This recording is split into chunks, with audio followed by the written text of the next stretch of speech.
The evening had started like any other. A quiet Tuesday, dinner at the kitchen table, alone again because she was working late.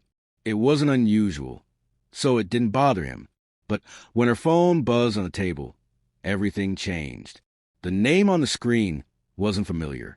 It wasn't a coworker or a friend he recognized. She never left her phone lying around, never left it unlocked.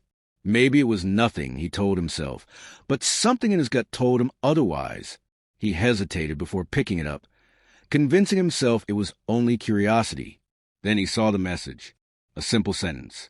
Nothing dramatic, nothing overly affectionate, just a quiet confession that shattered everything. I miss you. Can't wait to see you tonight. The words weren't for him. They weren't a mistake. And they told him more than he ever wanted to know. His breath caught in his chest, his pulse hammering as realization set in. He didn't need more details. He didn't need an explanation. The truth sat heavy in his stomach, sinking like a stone. Still, he said nothing. He waited. She came home later that night, acting as if nothing had changed. They ate in silence.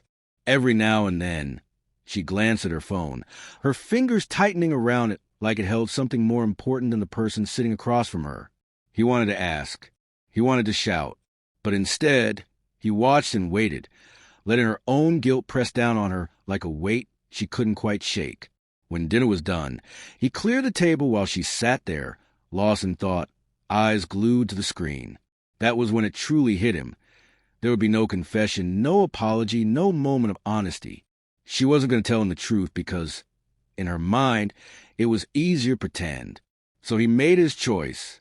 Without a word, he picked up his keys, grabbed his jacket, and walked out. No fight, no dramatic exit, no begging for explanations. Just a quiet decision to leave behind the lies. And for the first time in a long time, he felt lighter. The new apartment was small, unremarkable, but it was his. The silence didn't weigh on him like it once did. There was no tension, no half-truths lingering in the air. He focused on work, avoided friends who might tell him what he already knew, that he deserved better.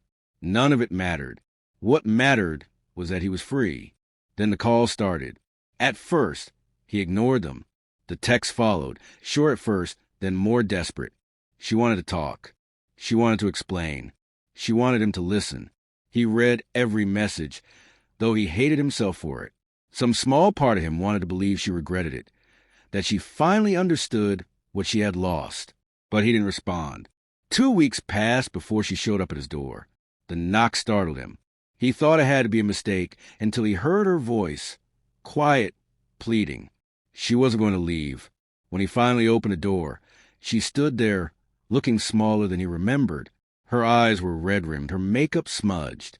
She clutched her arms around herself like she was barely holding together. "I'm sorry," she whispered, her voice raw. "I know I don't deserve your forgiveness, but I need you to know how sorry I am. I never meant for this to happen. Please, just give me a chance to make it right." He stared at her, the words settling between them like a weight.